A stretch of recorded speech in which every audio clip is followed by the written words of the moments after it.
யோசேப்பை போல் நான் ஒழுங்கில்லையே, நோவாவை போல் நீதிமானும் இல்லையே, ஆபிரகாமை போல் விசுவாசி இல்லையே, தானியேலை போல் உம்மை வேண்டவில்லையே.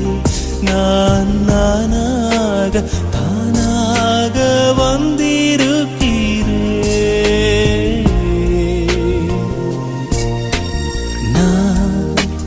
நானாகவே வந்திருக்கிறேன். பிரசன்னத்தில் வந்து நிற்கிறேன். நீ இன்று என்னை